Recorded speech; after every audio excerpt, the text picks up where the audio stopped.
안녕하십니까. 디딤 영상 시작하겠습니다. 이번 시간에는 고체에 대한 에너지 띠 구조를 바탕으로 도체, 부도체, 반도체의 차이를 비교 설명할 수 있고, 반도체의 도핑, 그 다음에 반도체 종류, 여기까지만 한번 보도록 하겠습니다. 219페이지가 되겠습니다.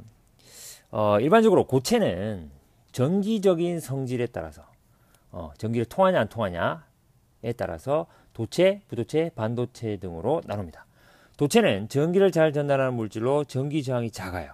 부도체는 전기를 잘 전달하지 못할 물질로 전기 저항이 크죠. 반도체는 도체와 부도체의 중간입니다. 전기를 전달하는 정도가 도체와 부도체 사이에 있는 물질로 전기 저항이 도체와 부도체의 중간이다. 그럼 도체, 부도체, 반도체에서의 에너지 띠 구조가 어떻게 되느냐? 다릅니다. 그걸 먼저 설명하기 전에 여러분들이 알고 있어야 되는 개념이 있습니다. 먼저 에너지 준이라는 개념과 그 다음에 에너지 띠라는 개념과 에너지 간격이라는 개념을 알아야 되는데요.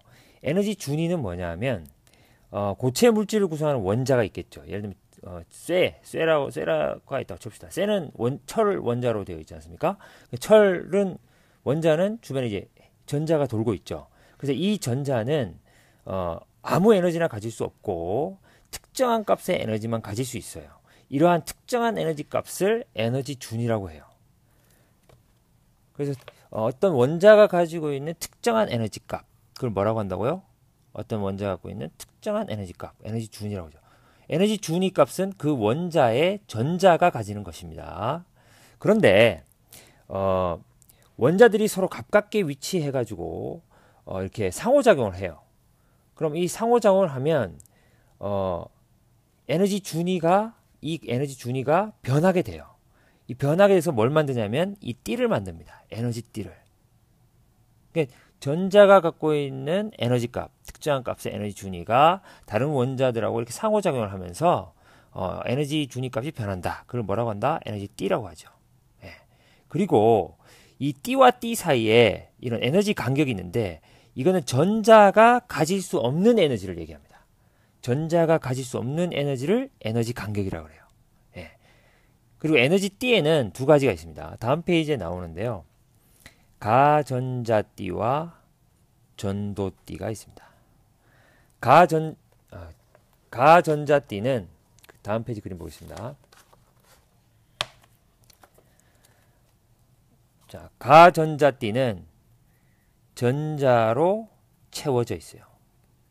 예. 전자로 채워진 띠가 가전자띠고요. 그럼 여기 전도띠는 전자로 채워지지 않은 겁니다. 예. 그래서 가전자띠는 전자로 채워진 띠고 그 다음에 전도띠는 전자로 채워지지 않는 띠다. 예. 그렇게 하고 한번 보도록 하겠습니다. 먼저 도체는 전도띠와 가전자띠가 연속적으로 이어져 나타난다 이 말입니다. 그래서 전기장에 의해서 가전자띠에 있는 전자들이 전도띠로 쉽게 이동하여 전류가 흐르게 된다. 이런 고체를 도체라고 합니다. 도체는 철, 구리, 은, 나트륨 이런 것들이 있고요. 근데 부도체는 에너지 간격이 너무 커요. 그래서 가전자띠에서 전도띠로 전자가 이동하지 못해요. 그래서 전류가 흐르지 않는 거죠. 이런 고체를 부도체라고 합니다. 부도체는 고무, 나무, 유리 이런 게 있고요. 그 다음에 중간 정도 되는 게 있다고 그랬죠. 에너지 간격이 부도체에 비해서 작아. 전기장을 걸어주거나 열 에너지를 가하면 전자가 비어있는 전도띠로 어디에서? 가전자띠에서 전도띠로 전자가 이동을 해요. 그러면 전류가 흐르죠. 이런 고체를 반도체라고 합니다. 반도체는 규소, 저마늄 등이 있습니다. 그래서 그림을 가지고 이제 보면은 이게 도체, 부도체, 반도체잖아요. 부도체 같은 경우에는 가전자띠와 전도띠 사이에 이게 에너지 간격이 크고요. 반도체는 도체보다는 조금 넓지만 부도체보다는 좀 간격이 그게 넓지 않죠. 그래서 가전자띠에서 전도띠로 여기는 전자가 많이 있다고 그랬죠. 전자가 이 전자가 전도띠로 이동을 하면 전류가 흐르는 거예요. 근데 여기는 가전자띠에 전자가 있는데 이 전도띠로 가려고 하는 이 간격이 너무 크니까 못 가는 겁니다. 그러니까 전류가 안 흐르는 거고 반도체는 이거보다는 간격이 좁잖아요. 그래서 가전자띠에서 전도띠로 전류가 흐른다 이 말입니다. 네, 이걸 반도체라고 한다. 자, 그 다음 222페이지의 반도체에 대해서 이제 한번 보도록 하겠습니다.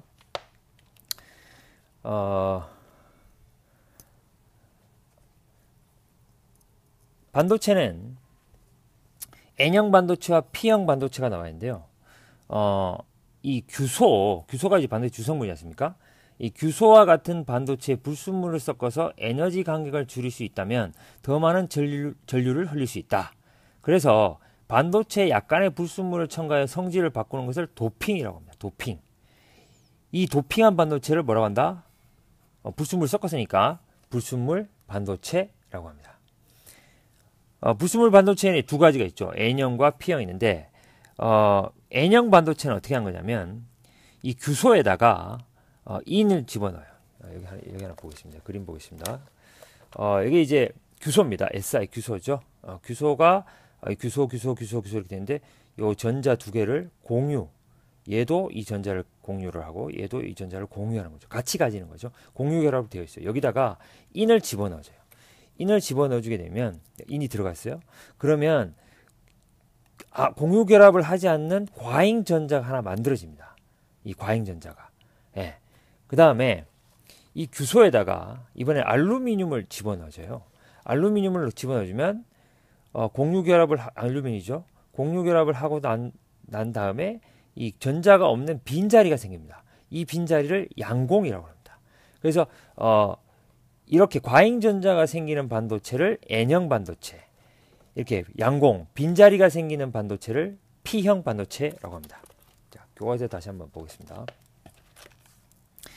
그래서 공유 결합에 참여하지 못하고, 즉 규소에다가 인을 집어넣어 주세요. 그러면 남는 전자 하나 있다 그랬죠? 그걸 과잉 전자라고 해요. 그래서 전도띠에 전자를 공급해주는 역할을 한다. 가전자띠에서 전도띠. 그러면 전류가 흐른다 그랬죠? 그래서 주계라고 한다. 준다. 전자를 공급해준다. 그래서 주계라고 하고, 이렇게 만들어진 반도체를 N형 반도체. 그 다음에 규소에다가 알루미늄을 집어넣어줘요.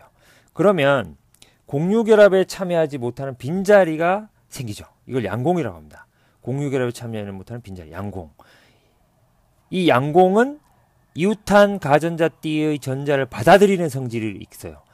가전자띠의 전자가 양공 쪽으로 전자가 이동해 온다. 그래서 받는다. 그래서 받게라고 하고, 이렇게 만들어진 반도체를 P형 반도체라고 합니다. 예. 그래서 N형 반도체는 과잉 전자가 생기죠. 그래서 과잉 전자가 생겨서 이제 주계 상태에서 가전자띠에서 전도띠로 이 전자가 이동하게 되는 거죠. 예. 그 다음에 P형 반도체는 빈자리가 생긴다 그랬죠. 예, 빈자리. 그래서 여기는 양공이 없어요. 양공이 있는 부분은 전부 다 밖의 상태가 되는 거죠. 전자가 이동해 온다, 받는다. 양공이 없는 부분은 전도띠가 들어있는 거죠. 예. 자, 디딤 현상은 여기까지입니다. 그리고 활동지에 이제 교과서에 했던 고체, 부도체, 반도체를 정리하는 게 있고요. 그 다음에 에너지 준위, 에너지 띠, 그 다음에 에너지 간격에 대한 이야기 쓰는 것과 도체, 부도체, 반도체에 대해서 간단하게 여러분들 밑줄 부분 정리를 하시고요.